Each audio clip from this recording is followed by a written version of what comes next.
and welcome to Interviews by Kathleen, where I dive into the fascinating world of authors, publishers, editors, narrators, illustrators, and more. I'm your host, Kathleen Osborne. I write science fiction, romance with aliens. I live in the White Mountains where they have been seen. I published 3 novels and am the founder of Transcendent Authors, a group of authors from multiple genres and countries. Together, we write anthologies.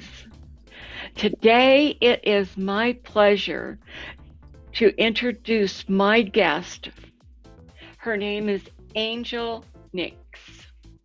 Angel is in Florida. So, Angel, I'm going to start off with some questions for you. All right. When did you start writing? Professionally in 2017, but I've been writing since high school. I started out writing poetry in high school, and then I eventually segued into writing fan fiction. I started off with Lord of the Rings fan fictions in like the late 90s, early 2000s era. And then I stopped writing for quite a while. And because I just kind of, life imploded and I just kind of lost the creativity. But then I picked up I'm trying to remember the name of it. I think it's Deep Heat or something like that by Patricia Briggs. It's part of her Alpha and Omega series. Absolutely loved it. Read all those books and then started reading the Mercy Thompson series. And that reignited my passion for writing. I started writing fan fiction based in the Mercy Thompson world. And then I was like, you know what? I want my own heroines like her. So that's how my first book, Wild Lilies, got its start. And I published it October 27th of 2017. That is awesome. Now, your genre then, would you say is? I mostly write in paranormal romance. Okay. I do have some contemporary romances, but yeah, most of my stuff is paranormal romance. Yeah, I can understand that. Have you thought of writing anything for YA? I actually do. I have a YA pen name, Mina Rains. She has 3 books out. The first 2 are part of the Orleans High Shifter series. So it's Shifters set in New Orleans. But her 3rd book, it's called Lost Isle of Nevermore. It is a Peter Pan retelling with Peter Pan as the villain. Oh. And I'm working on a Snow White one now with Snow White as the villain. Why not? Yeah, it's a completely different twist on them. So yeah, it's been fun. I bet it has been. Getting into their mind and changing it. Well, really, when you think about it, each one of them was not brought up traditionally. Yeah. Each one of them were abused at one time or another. So that could happen. Go from something very sweet to something not quite so sweet. Yeah. Yeah. I had a lot of fun with because of course with Lost Isle of Nevermore, I stuck with the philosophy of him being, stuck at a specific age. He's 17.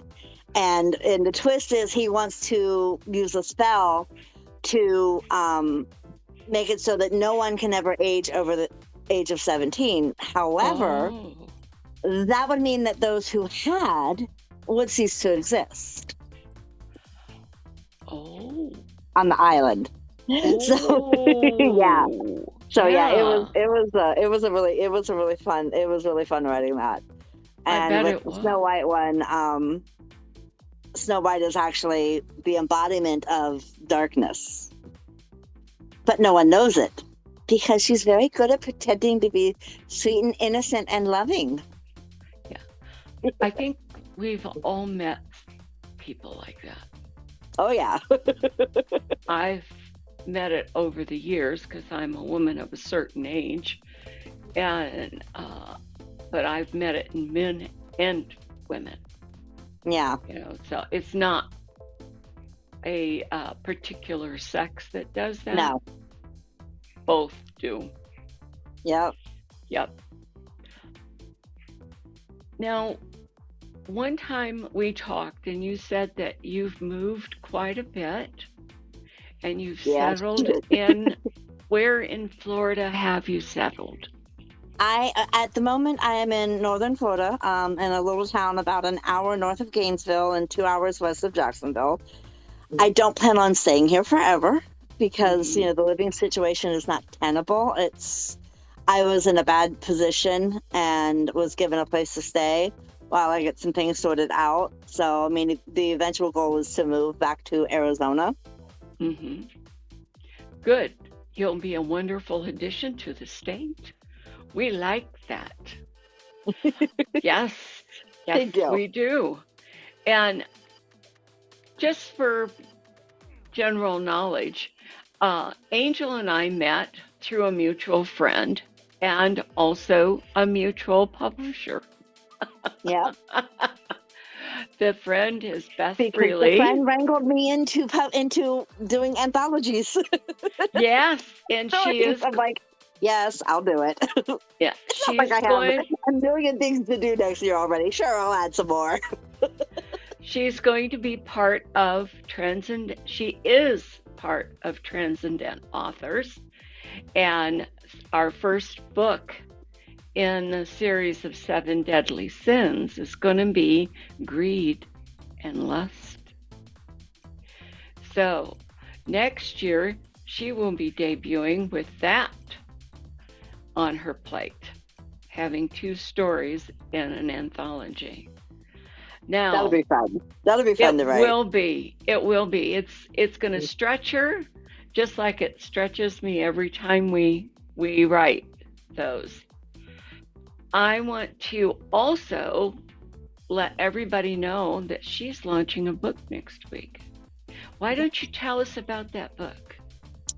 The title of the book is Omega Rising. First of all, it is not an Omegaverse book. Omegaverse is a special genre under paranormal romance where the Omega, they go through the heat cycle, and that's not this. I went with one of the original concepts of what an Omega is. The original concepts of Omega were split up into two different ideals. One was the Omega was the most cherished member of the pack. The other is that they're at the bottom of the totem pole. I went with the bottom of the totem pole. She's raised in this pack since she's like 4 years old, because, she's an orphan. She's mistreated once the alpha passes away and his son takes over. She's horribly mistreated. However, she is actually the daughter of one of the strongest pack in the realm. Her family were traveling from another pack when she was 4 years old when they were attacked. Her parents almost died, and they thought she did die. Her wolf has been suppressed by magic. In the story in Omega Rising, she gets chosen to take part in the Luna Gauntlet, which is a series of trials and events and things that they have to, physical events and different things that they have to go through to try and find the perfect Luna for the Alpha King. He has an instant connection with her, but he's like, no, she's not strong enough. She can't be my Luna. She can't be. She finds an unlikely ally in his younger brother, who actually is the one who helps discover that her wolf has been magically suppressed. And of course, they found out who was behind it and deal with. But it's basically an enemies to lovers, because in the beginning, she and they don't get along.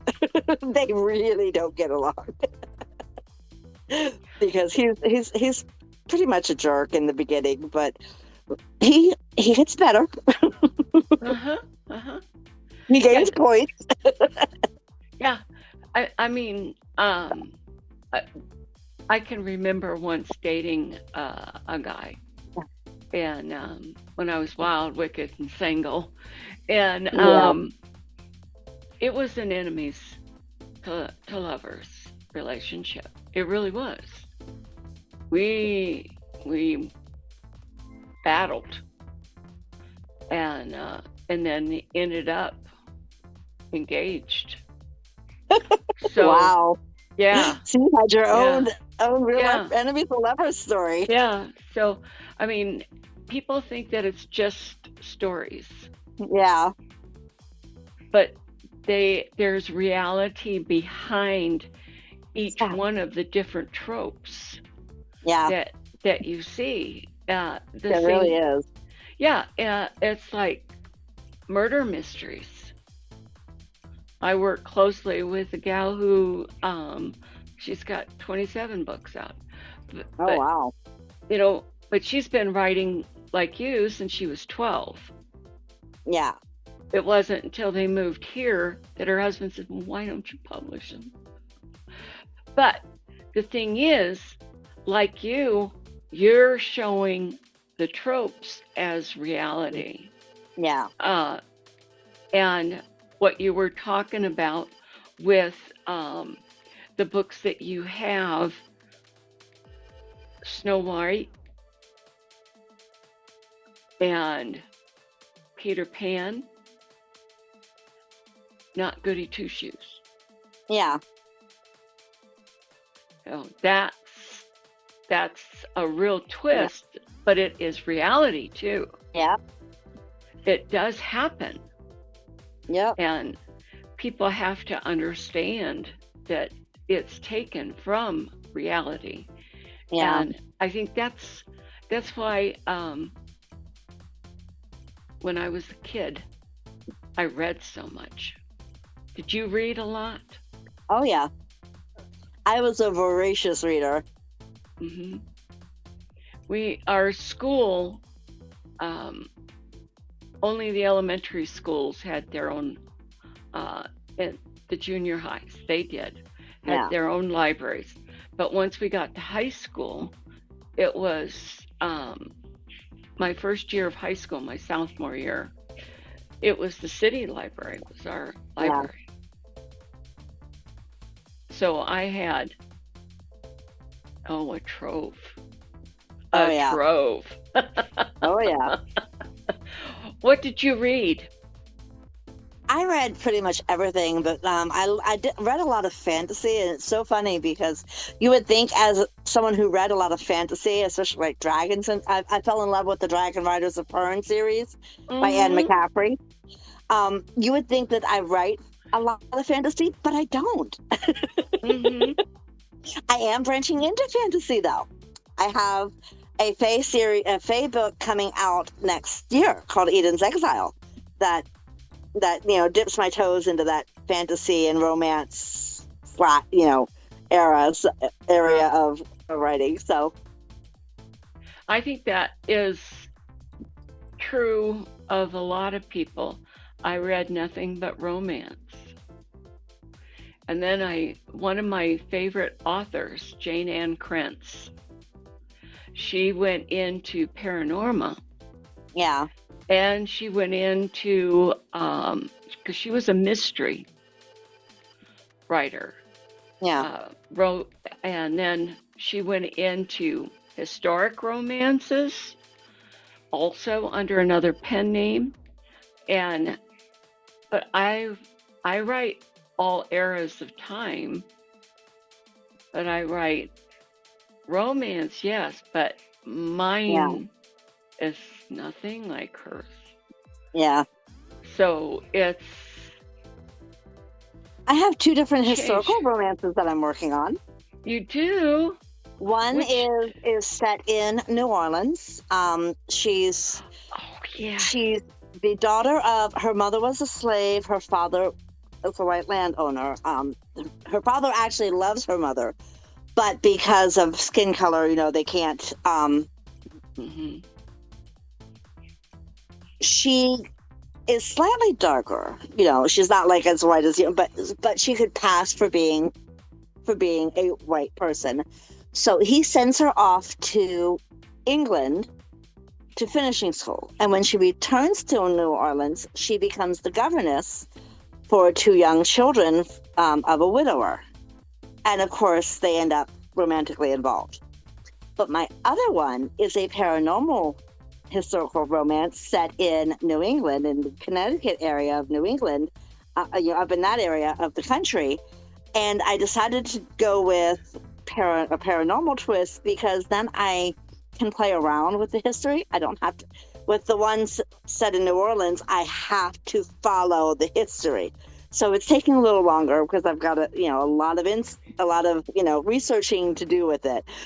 But yeah, the paranormal romance one, I'm like, you know what? I could do a paranormal historical romance. I've got quite a bit of it done.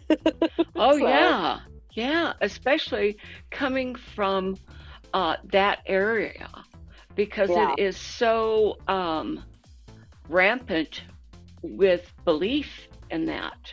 yeah, Also, I was stationed in Texas, and there was a whole group of us that would go to my roommate's uh, parents' home yeah. in the bayous of Louisiana, and the things you would hear, Oh yeah. yeah, My grandfather, my Lala, was from Louisiana. He was Cajun through and through. oh yeah.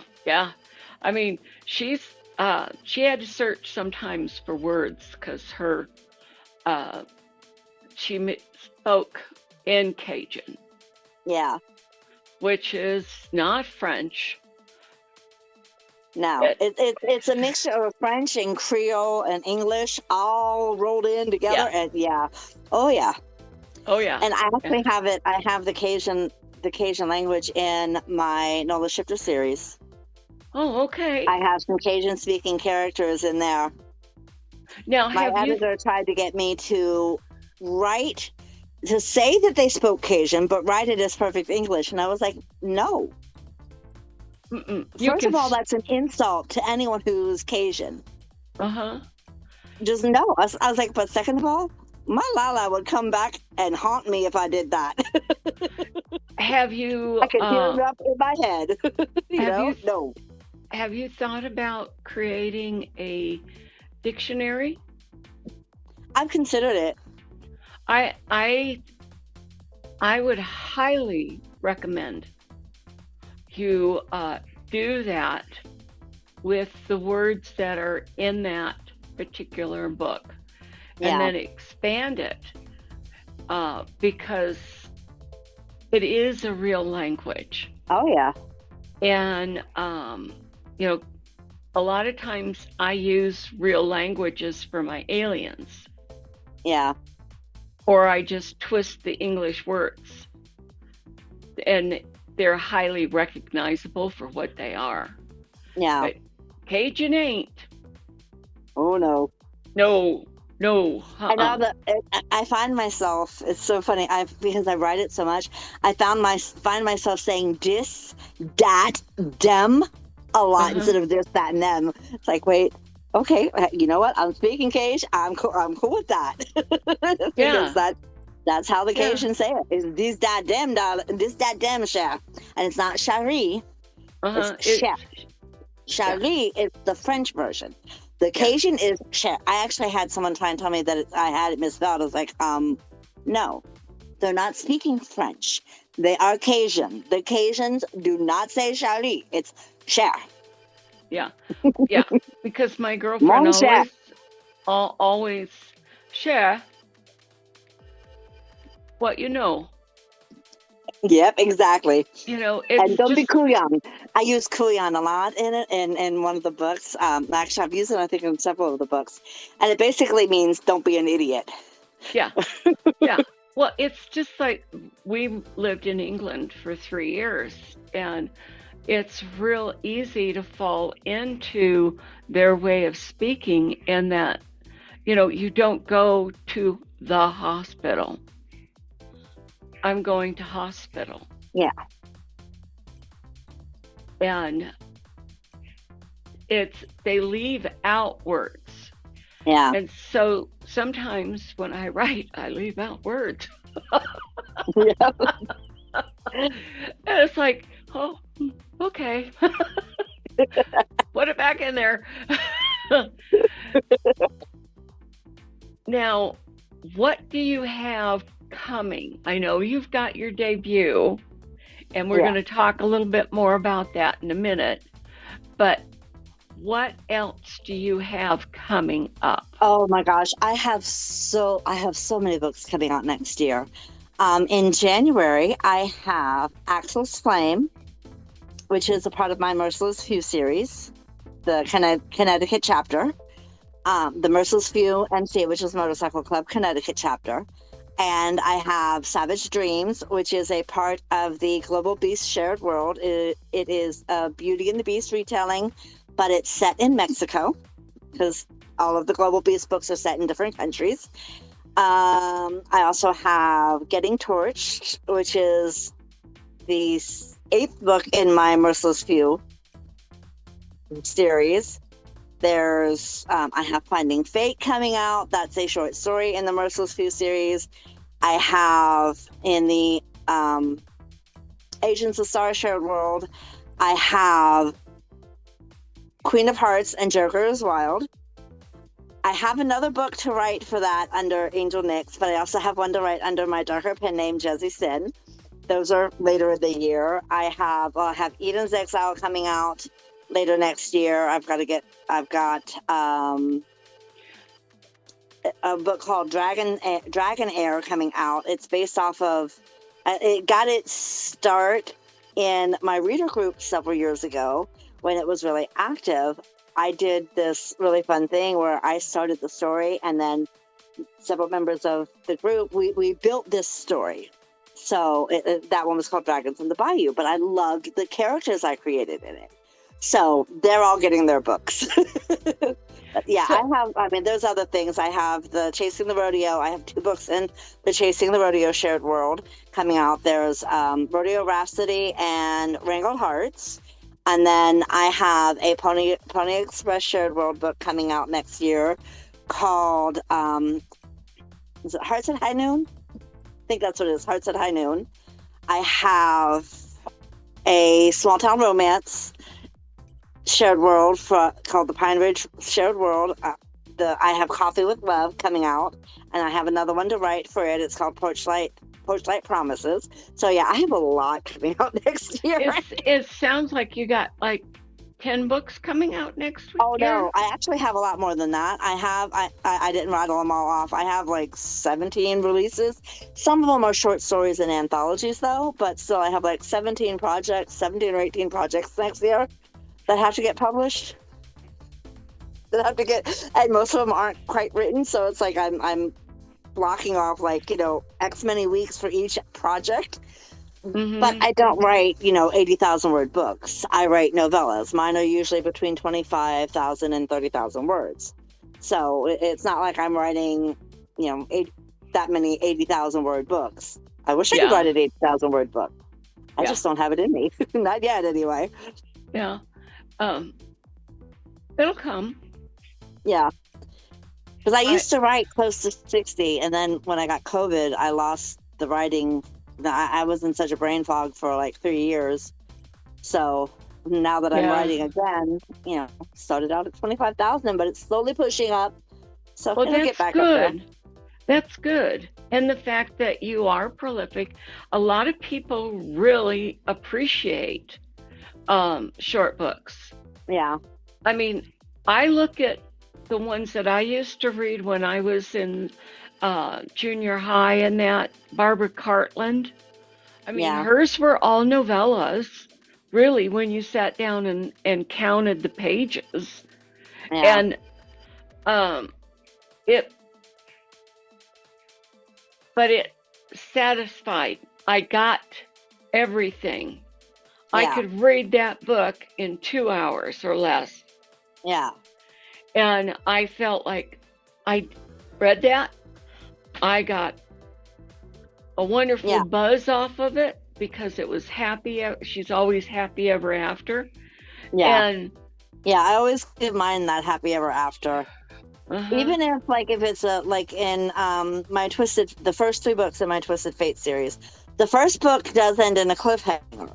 The second book has the happily for now. Twisted Secrets is the cliffhanger. Twisted Lies is the happily for now. But Twisted Future is a happily ever after. It wraps up her story so that I can then write her sister's story, and there's a side character, his story, and then the great grandfather. It's like two or three greats in there. He's a demon. He's a demon high lord, and he finally gets his happily ever after. So Oh, that's good.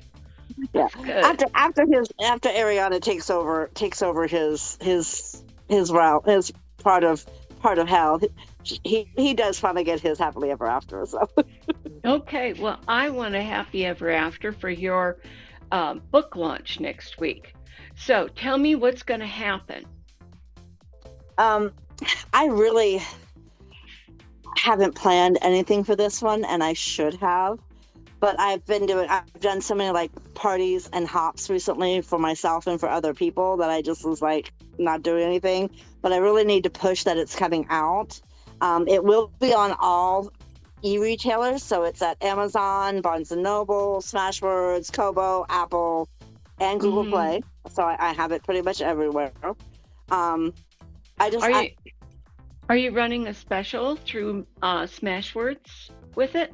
yes, actually, I do have all my books up on that special, and I got to double check and make sure that that Omega Rising is gonna be one of the. I'll have to go back through and look and make sure, but I believe I even clicked it too. It may not have added it since it was on pre-order, so I'll have to double check that. Yeah, But because yeah, all my books will be half off on Smashwords. I just double checked that all the anthologies are going to Yeah, be on Smashword. And ladies and gentlemen, that means so from December 8th to January 1st, it's on sale. Some are free, some are 50% off. Check it out on yeah. Smashwords. All right. This has been so much fun, Angel. You're always a hoot to be around anyway. But Oh, thank you. finding more about you has just been fun. Oh, Now, also, because I'm sure you're going to have readers in here, listening. Um, January 30th, 31st, and February 1st in the Facebook group Sirens Lounge, no apostrophe, it's Sirens Lounge, there is going to be a virtual book signing. We have oh, almost 60 authors. Actually, there's 69 authors in the people in the author group, and I'm verifying that because not everybody actually filled out the form, but someone had gone through and had invited like 80 people, and I had to go through and cancel the invites. So there are a few people who haven't actually signed up that are in there that I've got to get with. But they're going to go live for 30 minutes at a time. If you've already pre-ordered books from them, because everybody's going to have a pre-order form for the books. If you've pre-ordered books, they will either sign the books right then while they're on live, or they will have already sent them out to you. So it just depends on what they want to do. But that during that time slot, readers are welcome to come in to the live and ask them questions and just chat with the fun. different authors. But yeah, I'm hoping it goes really well, because if it does, then I'm going to do this every year. I think Because it will. there are a lot of readers who can't get to signings that would love to be able to meet authors, and vice versa. There's a lot of authors that would love to do signings, but they just cannot, for whatever reason, go to in-person signings. Exactly. And sometimes if you've already got the book, I know some authors, what they do is they have a special label made. Yeah, some authors will do book plates, which actually makes it Hmm. easier for the authors who are maybe over in other countries, because like one of the authors who has signed up is in Australia. Hmm. So what she'll probably do is be like, you know what, I will send you a book plate, so you have my signature. Purchase one of my books. She could do it for a discounted price for them or something, and then send them a book plate and a little bit of swag stuff, because that's cheaper to send across across the Oh, pond yeah. than it is to send books. I found that out the hard way. I was going to send 2 copies of an anthology that I put together to the author to Australia, and it was going to cost $80 to ship them. Yeah. Yeah. So instead of doing that, I refunded her money. I kept those books as something that I paid for, and I dropped the price of the anthology down as low as it could possibly go, and she just purchased it that way, and got the 2 copies she wanted, because that was insane. Almost $100 to send $20 worth of books. Yeah. Yeah. It is. I had a friend, a very close friend in Israel, and she had to have a post box here that would forward it to her in Israel. So she had to pay postage twice. Yeah. Not one time. And I had another one that was in Germany, and he was an American, so he was at an APO. 6 months, and he still didn't have his books. Jeez. Yeah. So, I mean, and they did a special order and redid them and everything, and it was such a nightmare. But the postage is going up next month. Yeah. So, this is the better way to do it, is to offer these specials like the coupon with smash words, or putting it on sale and letting everybody know that it's on sale. That's the best way I can tell my fans I appreciate them. Yeah. And I think they love it. Yeah. So I want to thank you again for joining me on Interviews by Kathleen. I hope you've enjoyed this episode, everyone, with Angel Nix.